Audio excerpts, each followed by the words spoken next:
Aleluia. Glória a Deus. Amém? Glória a Deus. Deus é bom, né?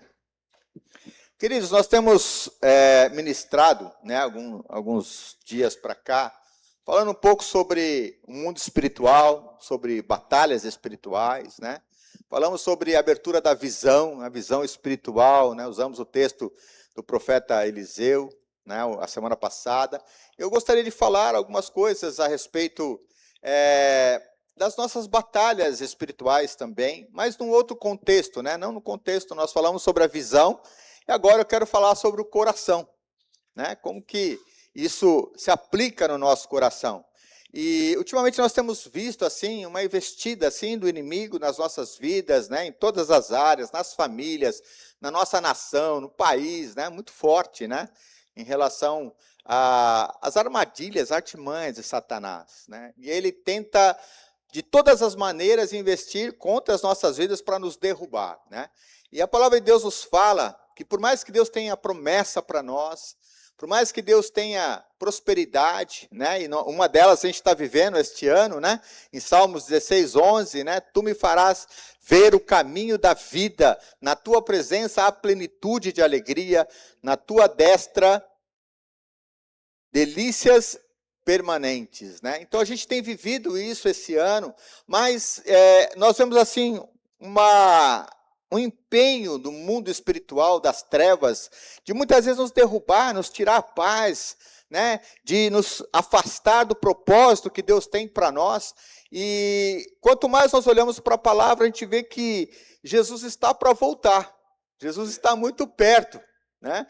Por todos esses acontecimentos, por tudo isso, porque isso já era previsível, já era, né, profecias dentro da palavra de Deus. A palavra de Deus já estava, né, nos mostrando isso, né? E ela é muito clara, em João capítulo 10, versículo 10, ela diz assim, que o ladrão vem para matar, roubar e destruir. Mas eu vim para que tenham vidas e tenham vida em abundância, né? Então, quando nós olhamos para esse texto, queridos, a gente vê que o diabo, ele tenta de todas as maneiras nos tirar a paz, nos tirar do propósito que Deus tem para cada um de nós, nos tirar a alegria, a plenitude de alegria, nos tirar realmente do foco, né, da sua promessa, nos tirar até da vida eterna, nos fazer afastar da presença do Senhor. E quando nós olhamos, a gente vê assim, olha, o diabo investe na família, investe no ministério, investe no trabalho, investe nas finanças, ou contra, né, as finanças, contra a família. E se nós pudéssemos resumir, talvez se eu tivesse que resumir hoje, eu poderia resumir assim, não é só existe um propósito, mas existe um propósito central do mundo das trevas a respeito da minha vida e da sua vida. O propósito central do diabo é nos tirar da presença do Senhor. É nos tirar realmente, sabe, do ambiente onde Deus se manifesta com a sua glória, com o seu poder, onde Ele traz cura, onde Ele traz libertação, onde Ele traz alegria, porque na presença dEle há plenitude de alegria, na presença dEle há proteção, na presença dEle há poder, na presença dEle há manifestação. Então, o objetivo de Satanás, primariamente, eu classificaria como nos tirar da presença de Deus, fazer com que nós saíssemos da presença dEle, porque tudo acontece na presença dEle. É na presença que as coisas acontecem. E o salmista Davi, né, ele fala, Davi, né, no seu Salmo 51, versículo 11, 12, se a gente quiser colocar aí, ele vai dizer algo muito interessante, a preocupação dele, depois que ele cometeu o pecado, depois que ele errou contra Deus, a preocupação dele era assim, falar assim, Senhor, não me afaste, né, na nova versão transformadora, diz assim, não me expulse da sua presença. Não me ponha para fora da tua presença, não me lance fora da tua presença. A preocupação de Davi não era com dinheiro, não era com status, não era com a sua própria reputação. Olha, agora eu pequei, eu errei, aconteceu isso comigo, aconteceu dessa maneira, dessa forma. Mas a preocupação dele era ficar sem a manifestação do poder de Deus, sem a relação, sabe, sem esse relacionamento com a presença de Deus. Era a preocupação dele. Só que ele não para por aí. Uma coisa ele fala assim, olha, não me expulse da tua presença. E para nós é muito difícil entender que um Deus de amor, um Deus supremo, um Deus todo-poderoso é capaz de expulsar alguém da presença dele. Para nós, às vezes, é quase que inconcebível na nossa mente, sabendo que ele é um Deus de amor, um Deus que nos resgatou, um Deus que, sabe, arquitetou todo um plano de resgate, de redenção, da salvação. Pensar numa possibilidade dessa é muito difícil, é muito complicado, né? Sabendo que ele é um Deus de amor. Só que o salmista Davi, né, no Salmo, ele completa dizendo assim, Senhor, não me afaste, não me lance fora da tua presença. E aí na continuidade, né, no segundo parágrafo, ele fala assim, e não retires de mim o teu espírito. Ou seja, são duas situações diferentes a qual ele se posiciona. A primeira posição é a seguinte, ele não quer que Deus expulse ele da sua presença. Ou seja, ele não queria que nada fizesse com que Deus o reprovasse, o rejeitasse. E depois ele fala assim, que o Senhor não retire de mim o seu Espírito. Então, quando a gente fala de presença, estar na presença, onde tudo acontece, onde o poder é manifesto, nós falamos, quando a gente olha para o original, presença ela está contextualizada a 3 pontos centrais. Né? A presença como habitacional, ou seja, quando o Espírito dele habita em nós, por isso que ele fala, não retires de mim o teu Espírito. A presença relacional, de relacionamento, e a presença manifesta, é quando a presença não está só presente, sendo redundante um pouquinho, né? Não é só quando a presença está presente, mas é quando a presença se manifesta, ela atua, ela exerce poder, domínio, autoridade sobre uma vida, sobre uma pessoa. Ele está falando sobre esses 3 pontos centrais, ele está dizendo assim, Senhor, olha, eu não quero ficar longe do Senhor, mas eu quero a tua presença como relacionamento. E quando você olha para Davi, se é um cara dentro da Bíblia, se é uma pessoa dentro da Bíblia que gostava de se relacionar com Deus, era Davi. Davi, independente dos seus erros, das suas falhas, todo o seu salmo, todas as suas referências, ele dizia assim, olha, eu quero estar na presença de Deus.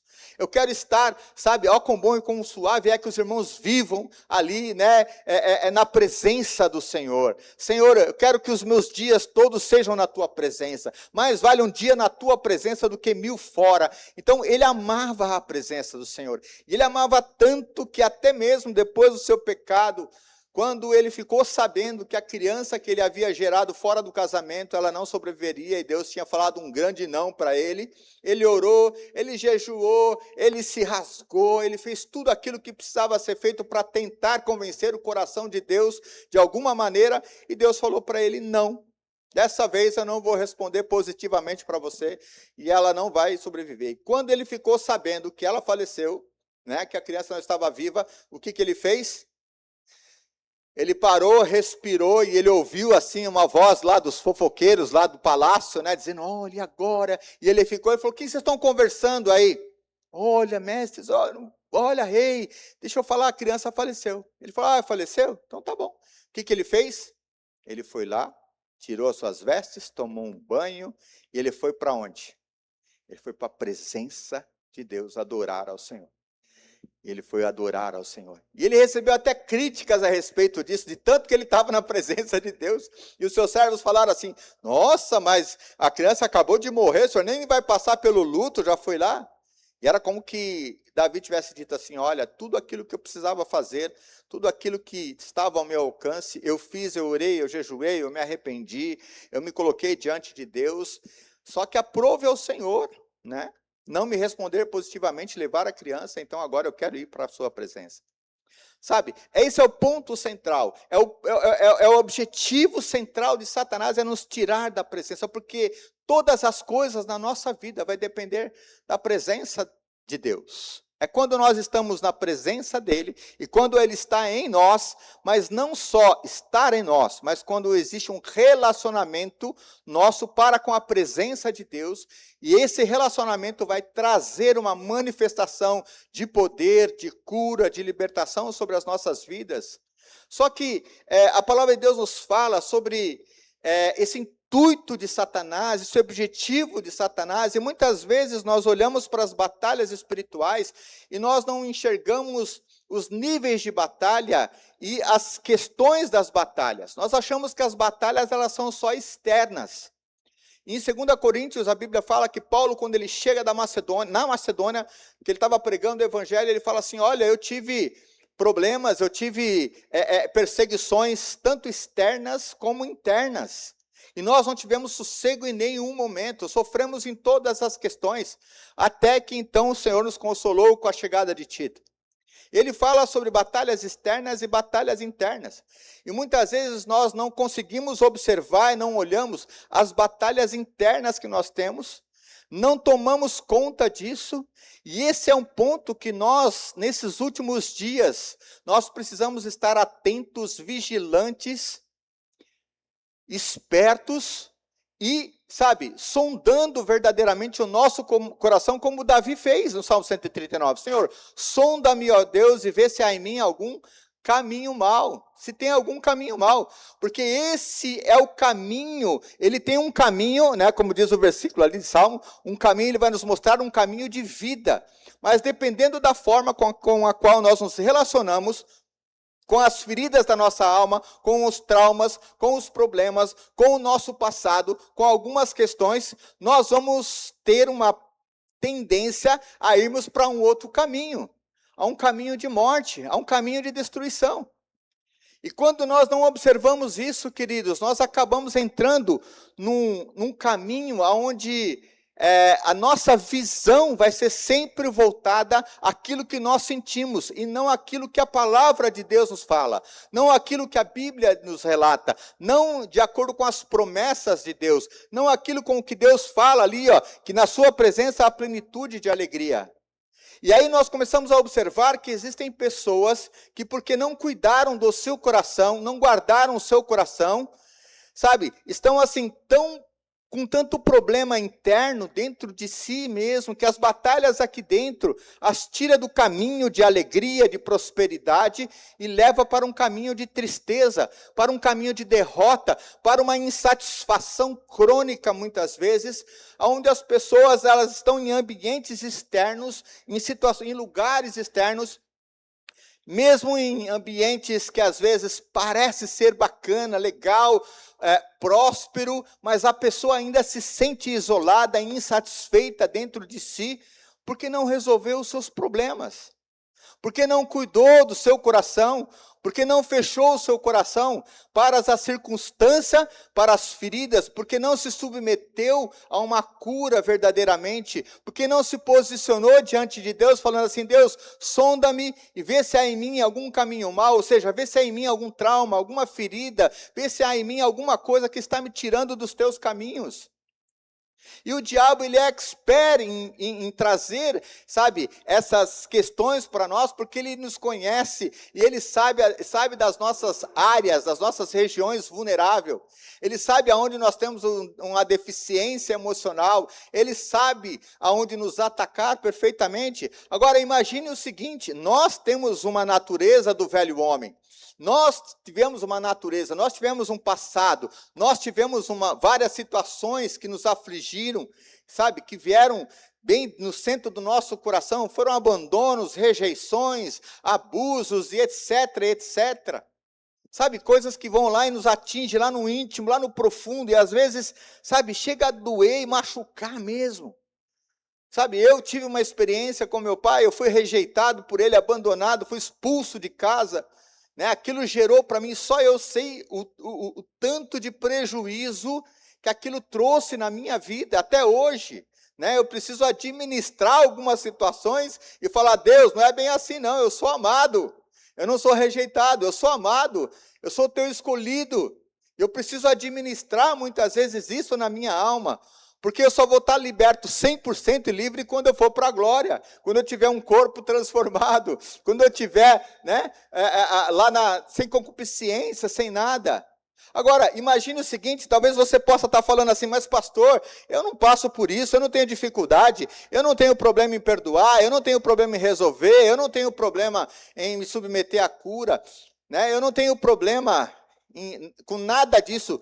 Eu já ouvi muito nos aconselhamentos por aí, dizendo assim, eu sou muito bem resolvido, eu tenho a minha identidade muito bem estruturada, E aqui não se trata de restaurar uma identidade, porque a identidade que Deus deu a mim e a você, a sua identidade, ela está firmada em Cristo e ela não muda. O que muda, na verdade, são as nossas percepções de acordo com a nossa identidade. É o olhar turvo e distorcido que nós temos de uma mentalidade errada sobre a nossa identidade. Nós começamos a nos mover diante das feridas, dos traumas, dos problemas, em vez de nós nos movermos pela fé e pelas promessas que Deus tem para nós e das palavras que Ele nos declarou. Agora, imagine o seguinte: se Adão e Eva, que não tinham uma origem do velho homem, eles não tinham velho homem, eles não tinham uma origem do pecado, eles não tinham, sabe, a percepção de feridas, eles não tinham trauma nenhum, eles simplesmente estavam num ambiente de glória, de proteção, de provisão, de comunhão, né? Eles estavam ali numa família exemplar, maravilhosa, só de bênção, debaixo da bênção de Deus. Eles estavam como que numa igreja maravilhosa, a melhor igreja era a do Jardim do Éden, não tinha rancor, não tinha mágoa, não tinha tristeza, não tinha maldade. Eles não tinham essa referência nenhuma. Eles não conheciam o que era o pecado, eles não conheciam o que era uma ferida na alma. Mas em função de uma narrativa do diabo, da serpente, foi plantado algo na sua mente, no seu coração, sabe, através de uma dúvida, uma conversinha de Paraguai, né? Um 7-1, como a gente fala por aí. Simplesmente a serpente falou assim: olha, eu ouvi falar que se você comer do fruto, você vai morrer, né? Será? Será que é isso? Será que é verdade? E ela simplesmente não fez mais nada, ela não colocou uma arma na cabeça de Eva, ela não jogou uma camisa de força, ela não amarrou, ela não colocou a maçã assim na frente, falou: agora você vai ter que comer, senão eu vou te bater. Simplesmente foi uma narrativa, foi uma conversa, foi uma sugestão. E essas sugestões, essas narrativas que às vezes nós mesmos contamos para nós, ela é firmada numa maldade, porque a serpente só tinha maldade. A serpente só queria tirá-los dali, daquele ambiente e da presença de Deus. Só queria tirá-los dali, porque ali era um ambiente de glória. E quando nós estamos num ambiente de glória, e o ambiente de glória não é só externo, mas é interno também. Ele é interno. Sabe? É isso que o diabo tenta fazer com a gente. Agora, se a serpente conseguiu enganar Adão e Eva, que não tinha referência de pecado, de feridas, de traumas, quanto mais ele de repente não conseguiria nos enganar com as narrativas erradas de que nós não somos amados, de que está tudo ruim, de começar a olhar defeito nas coisas, defeito nas pessoas, problema. E nós precisamos entender o seguinte, que existem situações que elas são reais, que elas são verdadeiras. Eu fui abandonado, eu fui expulso da minha casa. É real, é verdadeiro. Tem coisas que não é verdadeira.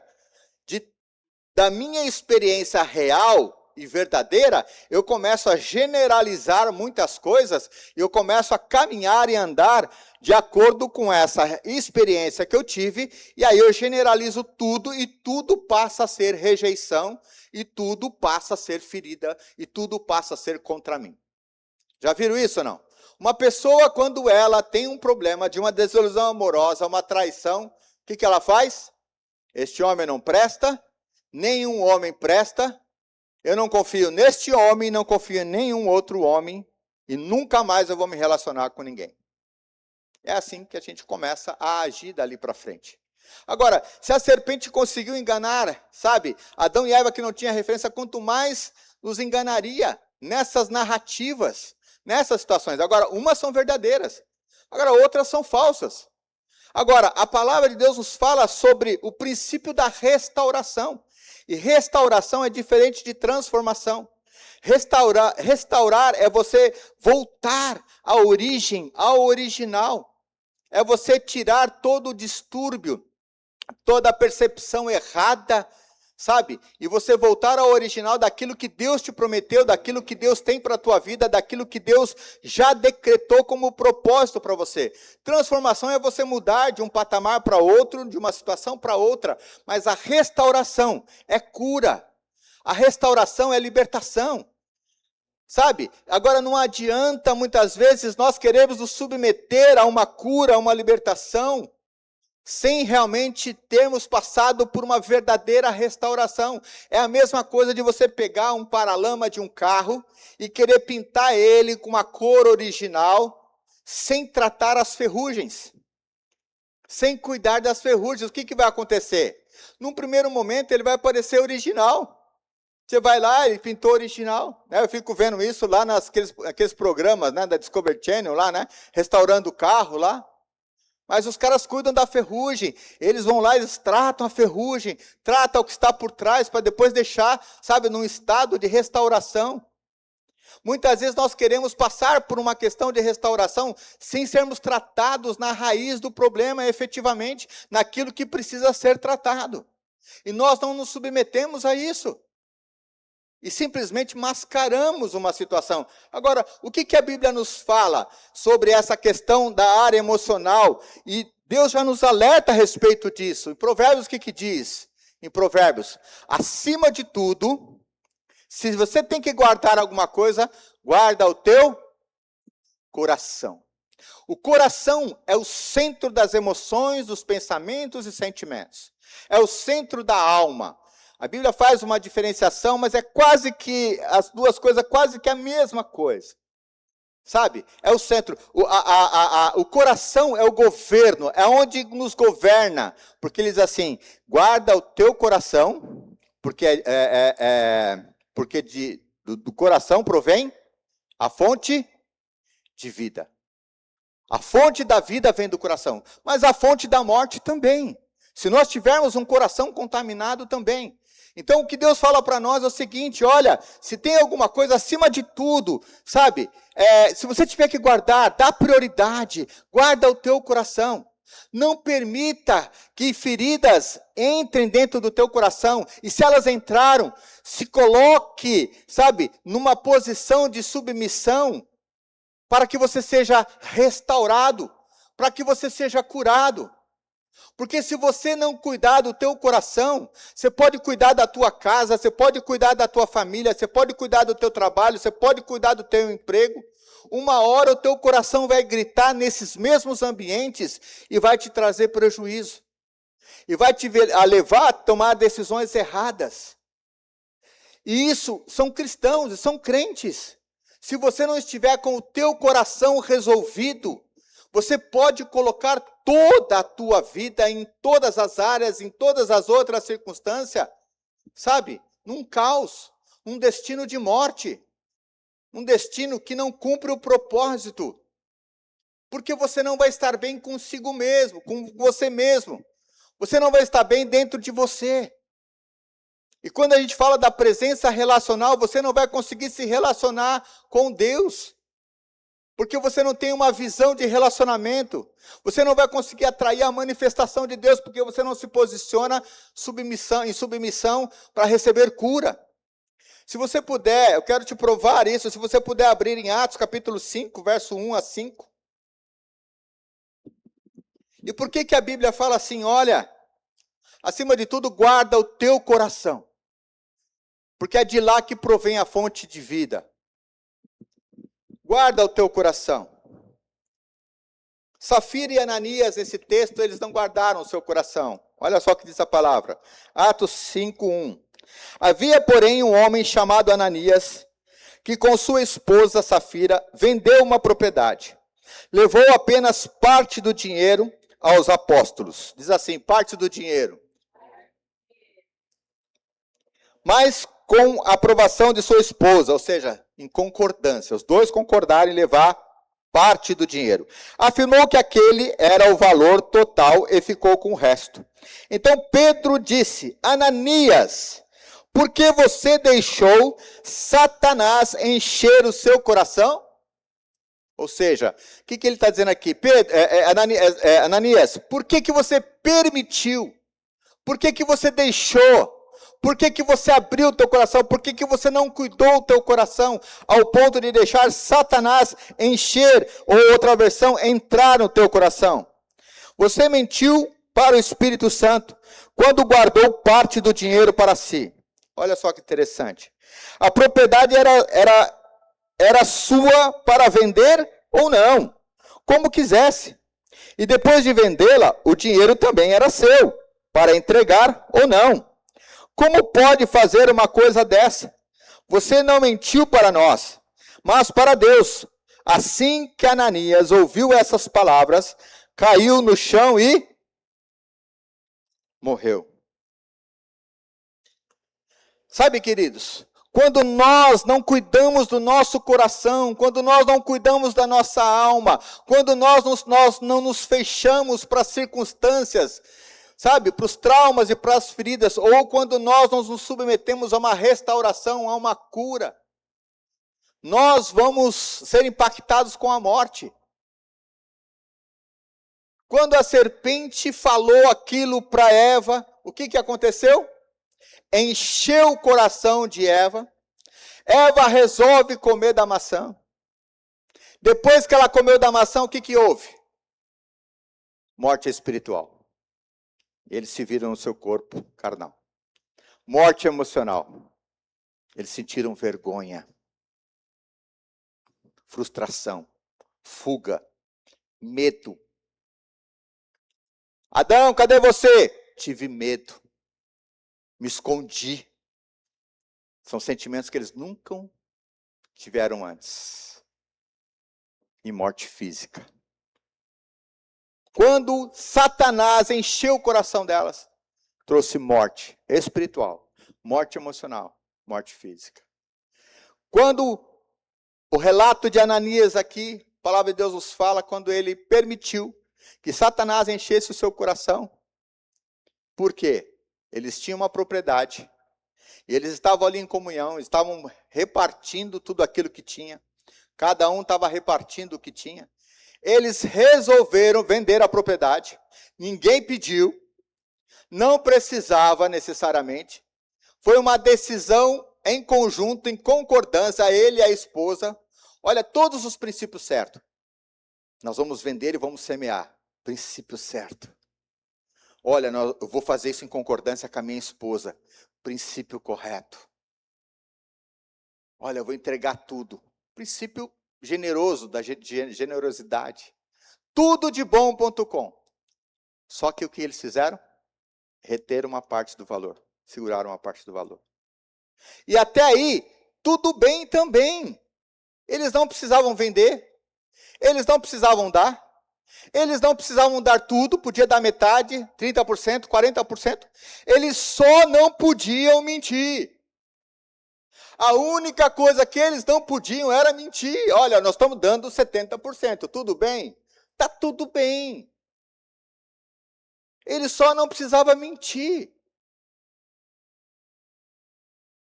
E aí, o que Pedro fala para eles? Olha, vocês não mentiram para nós. Vocês mentiram para Deus. Foi para Deus, foi para o Espírito Santo. Vocês mentiram para o Espírito Santo. Vocês permitiram que Satanás entrasse no coração de vocês, partindo de um princípio correto. Quantas vezes, querido, nós queremos acertar as coisas, começamos corretamente, começamos uma caminhada boa, começamos com princípios corretos. Mas no meio do caminho, parece que a gente permite que Satanás, de alguma maneira, nos convença de alguma coisa e a gente trupica no meio. E acaba errando aos 45 do segundo tempo. Quase terminando o jogo. Isso traz morte. Isso traz morte espiritual. Isso traz morte emocional. Isso traz morte física, porque somatiza no corpo. E é por isso que o salmista diz: guarda o teu coração. Cuidado com o que você deixa, sabe, se envolver. Ou cuidado com o que você acredita. Para que isso não gere tristeza sobre a tua vida. E uma pessoa triste por dentro, uma pessoa, sabe, triste internamente, ela nunca vai estar feliz em nenhum ambiente, com nenhuma pessoa, em nenhuma circunstância, porque vai existir um vazio ali, que é um vazio, sabe, que só Deus pode preencher e só a plenitude de alegria em Deus pode satisfazer. É uma pessoa que ela vai ficar insatisfeita para o resto da vida enquanto ela não resolver os problemas dela. E aí não há quem dê jeito, não há aconselhamento, não há oração, Não há confronto, não há, se ela não se submeter, se ela não abrir o seu coração, se ela não se colocar numa posição de conserto, de cura verdadeiramente, de restauração. Sabe, vai gerar morte, vai gerar, sabe, prejuízo, vai gerar tantas consequências. E não é isso que Deus tem para mim e para você.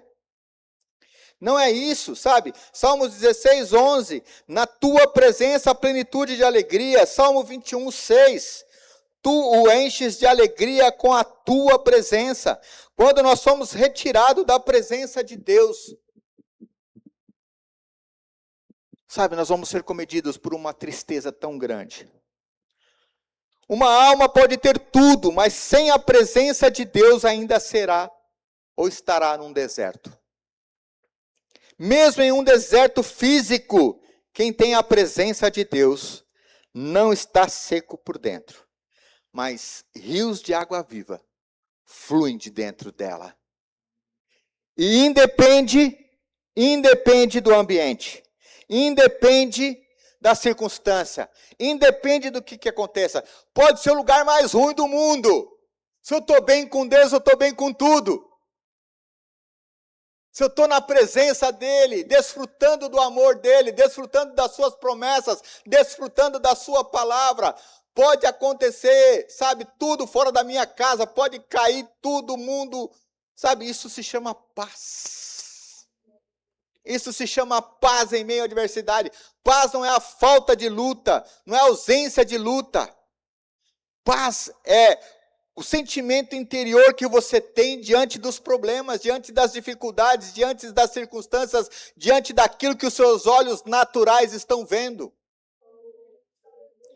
A plenitude de alegria em Deus é a mesma coisa. É você estar alegre com pouco, é estar alegre na dificuldade, é estar alegre em todos os momentos, em todas as circunstâncias. É você estar satisfeito com, sabe, com o que você tem aqui dentro do teu coração. Você está, sabe, se regozijando em alegria, em prazer, ainda que as coisas estejam difíceis. E é isso que Deus tem para nós, que quando Ele diz lá em João capítulo 14, lá a partir do verso 6, olha, eu vou subir ao Pai, mas eu vou deixar o Espírito, e o Espírito vai estar em vocês, aí dentro, Ele não vai sair mais, porque Ele vai gerar em vocês uma plenitude de alegria, Ele vai gerar uma satisfação, Ele vai gerar um gozo, Ele vai gerar uma manifestação, Ele vai gerar relacionamento dentro de você.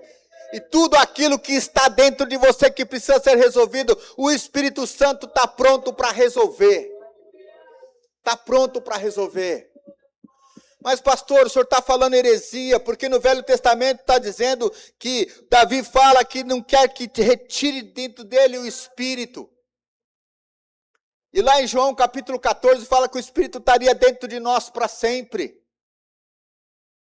Não, não é heresia não. É que no Velho Testamento o Espírito não era permanente. Ele não ficava permanente. Mas para nós agora é um privilégio, porque o mundo não pode recebê-lo e o mundo não pode tê-lo. Porque é um privilégio daqueles que são salvos, regenerados pelo sangue do Cordeiro. É um privilégio meu e seu, de termos o Espírito Santo dentro de nós. Nem os profetas, nem os reis, nem os poderosos do Velho Testamento tinham essa dádiva de Deus.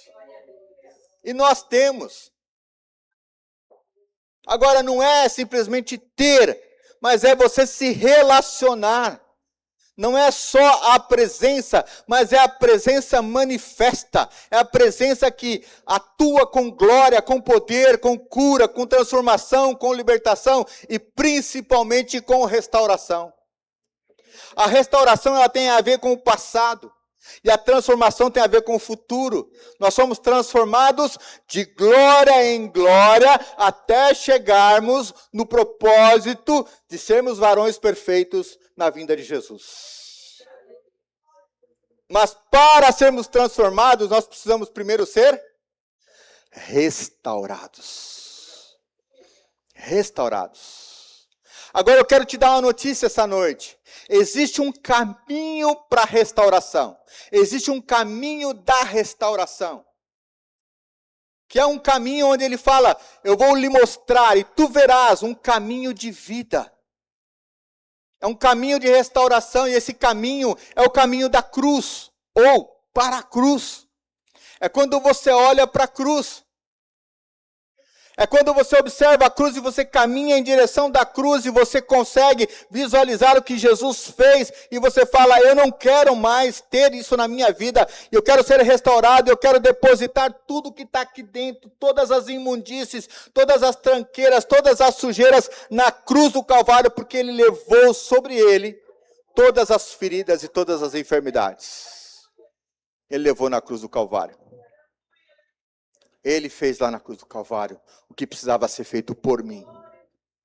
Eu preciso me desvencilhar, eu preciso jogar na cruz, eu preciso lançar sobre ele toda a minha ansiedade. E a ansiedade é toda a preocupação, toda a insatisfação, todo o sofrimento por, traumas, feridas que está no meu coração, eu preciso lançar sobre ele. Sabe qual é esse caminho? Eu vou te explicar essa noite qual é esse caminho de uma forma mais precisa. Se você puder abrir em Tiago, capítulo 1, verso 21.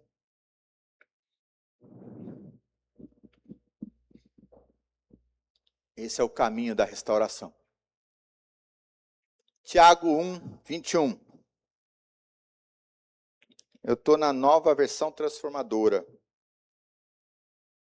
Portanto, livrem-se. Livrem-se, livrem-se.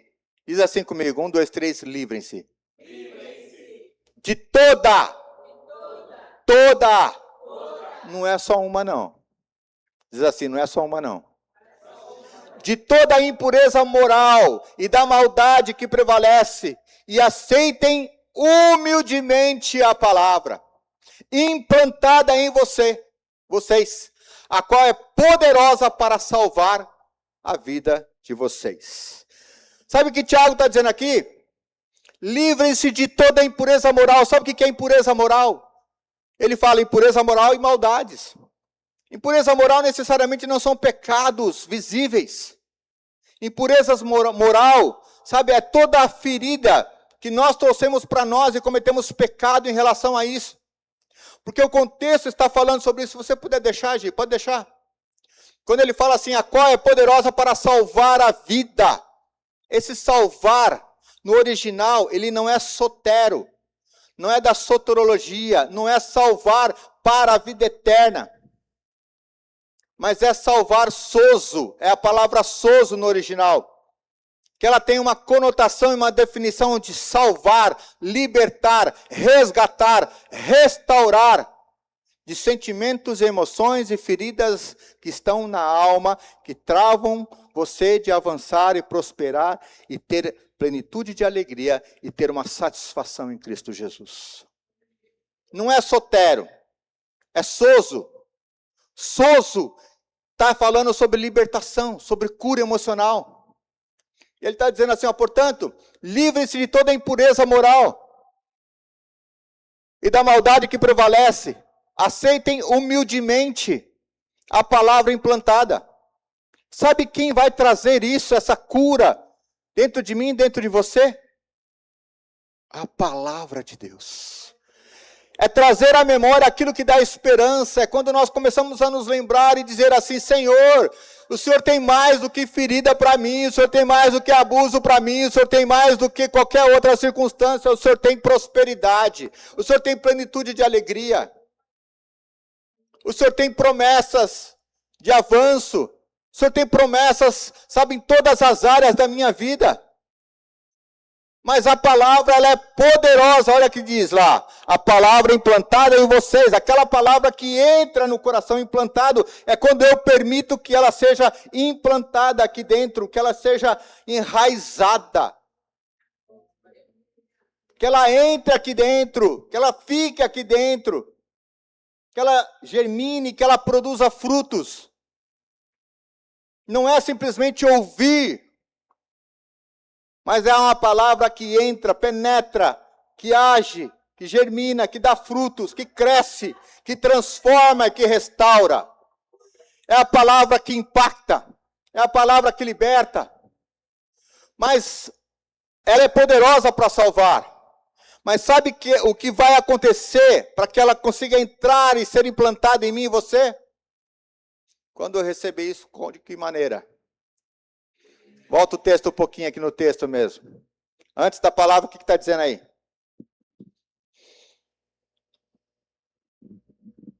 Antes da palavra, o que está dizendo ali? Não, no mesmo versículo. Hã? Quem gritou aí? Humilde. Humildemente. É o primeiro princípio que você pode ter em relacionamento com a presença de Deus para permitir que essa palavra faça efeito e germine no seu coração. Humildade. Depois arrependimento. Humildade. E o contrário de humildade, o que é? Hã? Problema. Não, mas tem uma palavrinha mais difícil. Tá afiado, Lucas, hein? Hã? Soberba, orgulho. Orgulho, contrário de humildade é orgulho. E o que é orgulho? É o excesso do eu. Eu posso, eu faço, eu aconteço, eu ando sozinho, eu sou autossuficiente, eu sou feliz do meu jeito. A humildade é quando você está cheio de Deus. A soberba, o orgulho é quando você está cheio de você mesmo. E não só quando você está cheio de você, não só o excesso do eu, mas são os mecanismos de defesa que você cria para você, para rebater até mesmo a palavra de Deus. Quando você fala assim, não é bem assim. Isso é muito relativo. Não é dessa maneira. Você não sabe o que está acontecendo aqui. Eu sei como é que é a minha vida diante de Deus. Eu sei como é que eu faço. Eu me trato com Deus. Eu resolvo com Deus. E não resolve é nada. Porque não tem como resolver sem ter humildade. Se meu povo que se chama pelo meu nome se humilhar. O primeiro princípio de restauração está na humilhação. Está em deixar o orgulho. Deixar a soberba. Esvaziar-se do seu eu. De modo que haja em nós o mesmo sentimento que houve em Cristo Jesus. O que ele fez? Se humilhou e esvaziou-se do seu eu. Deixou de ser Deus naquele momento para ser homem, para ser pecador. Ele deixou de ter o seu eu em evidência e se tornou homem por amor a mim, por amor a você. E nós, muitas vezes, não somos capazes de deixar o nosso eu por amor ao nosso próximo, por amor à nossa família, por amor ao nosso legado, por amor aos nossos propósitos diante de Deus. E sem nós nos colocarmos nessa posição, nós não vamos chegar a lugar nenhum. Olha o que diz Marcos, capítulo 7, versos 21 e 23. Marcos 7, 21 e 23. Não é de fora, não são as batalhas de fora. Pois, de dentro do coração dos... Na minha versão está pessoas aqui, mas eu vou ler aqui. Pois, do coração, na minha versão, você tem a NVT aí? Consegue?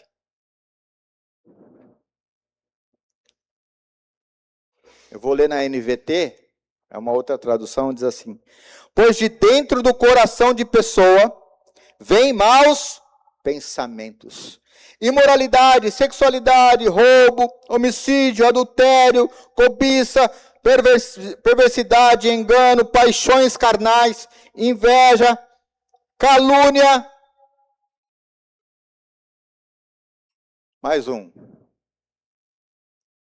Perversão, engano, inveja, calúnia e orgulho e insensatez. O orgulho, a soberba, ela está no mesmo nível da perversão sexual. Ela está no mesmo nível da calúnia. Ela está classificada no mesmo nível dos outros pecados carnais. O orgulho. O orgulho também. E o orgulho precede a queda, a gente já sabe disso. O orgulho, queridos, ele atinge a mente. cria uma visão distorcida, autossuficiência. Eu sei, eu posso, eu consigo sozinho. O orgulho atinge as emoções, dificulta o arrependimento, gera resistência e defesa. O orgulho atinge a vontade, impede a submissão a Deus e a mudança verdadeira e real. Ele pode ser manifesta como defesa emocional, para não ser exposto ou não se sentir rejeitado. Independência excessiva, não preciso de ninguém. Dificuldade de reconhecer os erros. E até espiritualidade sem rendição real. É quando a pessoa, ela não se rende. Ela não se abre. Ela não entende que ela tem um erro. E o orgulho, queridos, é uma ferida tão sutil, tão sutil. Eu gosto muito de um versículo que fala em Colossenses capítulo 2, verso 7, que diz assim: cuidado, para que ninguém vos faça. Colossenses 2, 7. 2, 6. Agora tem que ser na NVI ou na NAA, senão vai confundir. Diz assim: ora, assim como recebeste Jesus, portanto, como vocês receberam Cristo Jesus, o Senhor, continue a viver nele, enraizados, ou seja, a palavra implantada, edificados nele, firmados na fé, como foram ensinados, transbordando de ações de graça. E agora vem. Tenham cuidado para que ninguém os escravize por meio de filosofias inúteis e enganosas, que se fundamentam nas tradições humanas e nos princípios elementares deste mundo, mas não em Cristo. Em outra versão ainda vai falar assim: filosofias e vãs sutilezas. O orgulho é algo muito sutil. É algo que às vezes a gente não percebe. É algo que às vezes a gente, não se dá conta. É algo que a gente precisa fazer a oração, do Salmo 139. Senhor, sonda, meu Deus, e vê se há em mim. Vê se tem algum orgulho. Vê se eu não tenho me submetido na tua presença, à tua palavra. Queridos, não tem como nós sermos restaurados verdadeiramente pela cruz do Calvário, por Jesus Cristo, se nós não lançarmos tudo isso na cruz. Se nós não baixarmos o nosso eu e exaltarmos aquele que é poderoso para fazer todas as coisas. A palavra de Deus, ela é poderosa para gerar transformação. Quando ela for implantada dentro do nosso coração. Pessoal do louvor, pode subir, por favor?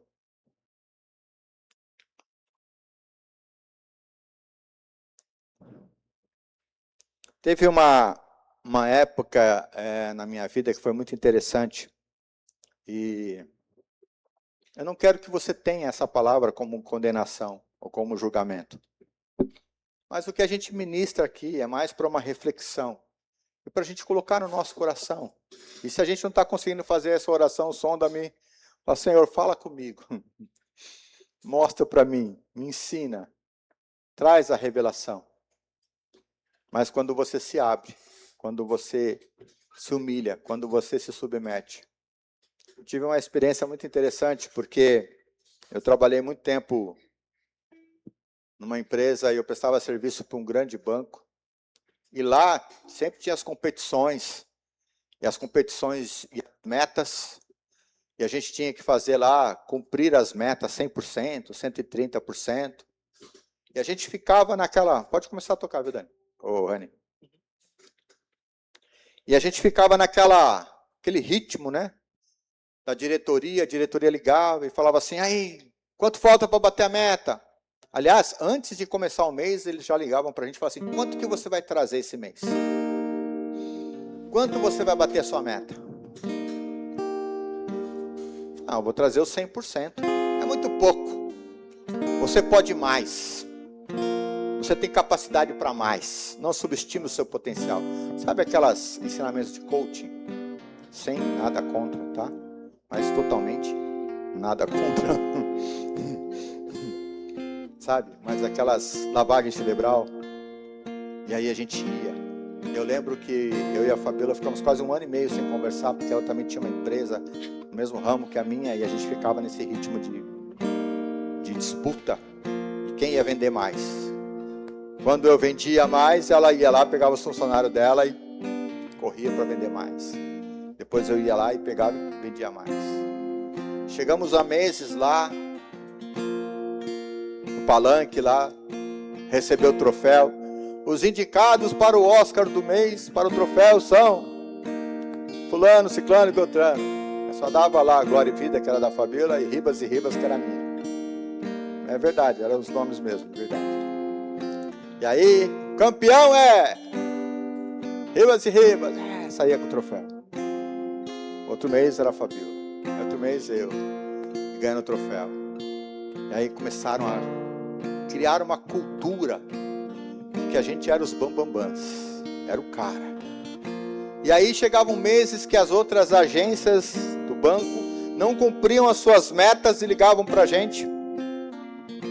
E no dia 20, 10 dias antes de terminar o mês, as nossas metas já estavam batidas 100%, eles jogavam mais 30%, que era o déficit das outras agências, para a gente cumprir, para o gestor lá não sair no déficit, né, no prejuízo, porque ele também competia com outros diretores. E isso durou anos. Criou uma cultura, sabe, de orgulho, de prepotência, sabe, de que eu era o cara sou eu, né? Roberto Carlos perdeu para mim, eu era o cara. O Romário perdeu para mim, não é o Roberto Carlos, é o Romário, eu era o cara. E isso gerou uma cultura, sabe, uma cultura de que aonde eu chegava, as pessoas, olha, esse daí é o cara que bateu a meta, 200%. Nós tínhamos, uma vez por ano, chamava Troféu Locomotiva, que a gente ia para o Blue Tree Park, Cabo de Santo Agostinho, só resort top das galáxias, tudo pago, tudo, mas tudo que vocês imaginarem. E a gente ia lá. Chegava lá, Troféu Locomotiva, era uma locomotiva mesmo, assim, sabe, toda estilosa, né, estilizada. E aí, no meio de todo mundo lá, mais de 500, 600 pessoas lá, levantava o troféu. Muitas vezes, em alguns meses, a gente não ganhava dinheiro para poder ganhar o troféu. Chegava até a negociar outros produtos que não eram rentáveis, mas eles tinham um destaque maior, só para satisfazer o ego. Outros não. E isso foi criando uma cultura no coração, foi criando algo, sabe? Ou seja, essa ferida entrou no coração e a gente começou a se achar mesmo que era. E quando eu voltei para os caminhos do Senhor, a gente ainda com essa cultura, né? A gente volta e volta. Não, eu sou o cara, eu faço, eu prego, eu canto, eu ministro, né? Sabe aquele, né, que faz tudo? Eu sou profeta, eu sou pastor, eu sou evangelista, eu sou tudo, né? Eu fazer tudo. E eu comecei a orar, buscar o Senhor. E as coisas não aconteciam, não deslanchavam na minha vida. Até o dia que eu fui para uma escola de libertação e cura, eu entendi alguns princípios de humilhação, de arrependimento, de confissão, de reconciliação. E eu me quebrantei muito, muito, muito. Eu coloquei isso diante da cruz do Calvário. Eu já tinha vindo na minha vida um sentimento de rejeição muito grande. E esse sentimento de rejeição nos faz também, sabe, querer se autoafirmar ou afirmar para as pessoas e querer ser a pessoa, o eu. Eu sou o eu tenho necessidade disso porque eu fui rejeitado. E toda essa cultura que estava aqui dentro, sabe, estava atrapalhando a minha vida de prosseguir, de deslanchar e avançar. E quando eu entendi, Deus ministrou no meu coração, eu me quebrantei de verdade, mas de verdade mesmo. Lancei na cruz do Calvário e falei, Senhor, eu não quero isso mais na minha vida. Sabe, que eu diminua, que o Senhor cresça. Que o Senhor cresça na minha vida. As coisas começaram a se deslanchar. Na época eu estava orando muito pelo Ministério de Libertação e Cura, expulsando o demônio e fazendo aquelas orações, né, poderosas e tal. E um dia eu fui dar carona pro meu pastor, na época era o meu pastor. E aí ele do nada olhou para mim e falou assim, Fábio, você viu que o seu ministério está começando a crescer, expandir? falei, mas eu expulsei muito demônio, né? Ele falou, não foi por isso. Não foi porque você expulsou muito demônio, porque o problema na sua vida não era o diabo. Era Deus, que não era o problema. Era Deus. Sabe por quê? Porque Ele rejeita o soberbo e o orgulhoso, mas Ele dá graça aos humildes. Quando você começou a se colocar numa posição humilde, não querer os seus direitos que pseudamente você achava que tinha, sabe, mas você abriu mão, você se humilhou na presença dEle, você se colocou na presença dEle, Ele começou a mudar a sua história, Ele começou a mudar aquilo que você pedia para Ele, as suas orações começaram a ter efeito, as suas orações começaram a ser respondidas, sabe, aquilo que você desejava no seu coração começou a acontecer, Deus começou a soprar, começou a vir prosperidade, começou a vir alegria, começou a vir, sabe, tudo aquilo que você desejava no seu coração, porque Ele não rejeita um coração quebrantado e contrito,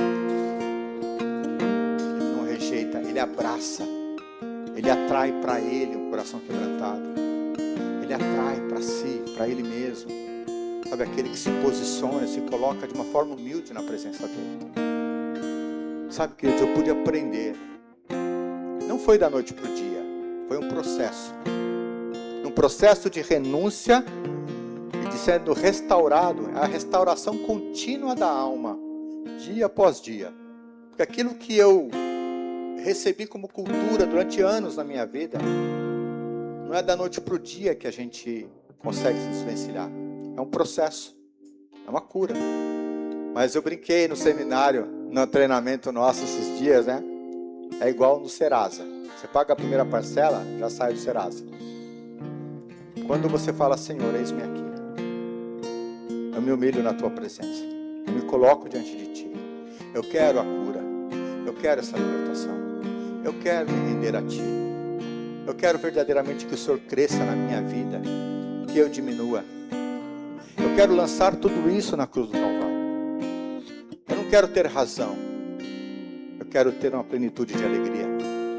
Eu quero ter a satisfação. Eu quero, independente do ambiente que eu esteja, sabe, eu saiba que o Senhor está comigo. Que o Senhor está comigo. E que Abraão falou, sai da tua casa e vai para uma terra onde eu vou te mostrar. Senhor, eu só vou se o Senhor for comigo. Se o Senhor não for comigo, se a tua presença não estiver, se a tua presença estiver comigo, eu vou para qualquer canto, vou para qualquer lugar, ainda que eu não saiba, ainda que eu não conheça o ambiente, ainda que eu não entenda o que eu vou encontrar lá, ainda que eu não tenha noção de absolutamente nada, eu sei que se o Senhor estiver comigo, se a tua presença estiver comigo, nada de mal vai me acontecer. E eu vou prosperar aonde eu estiver. O ambiente que o Senhor me colocar, aonde o Senhor me levar, o que o Senhor disser, aquilo que o Senhor falar, eu vou prosperar.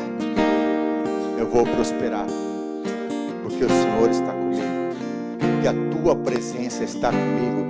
E a tua presença é relacionamento, é habitação.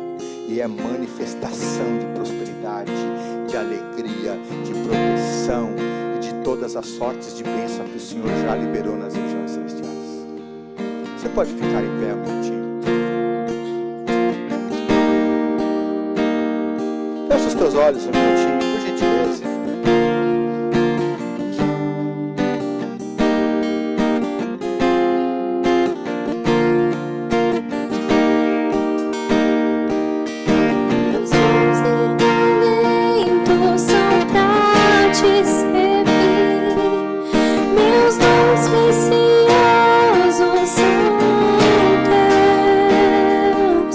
Não vejo razão na minha vida.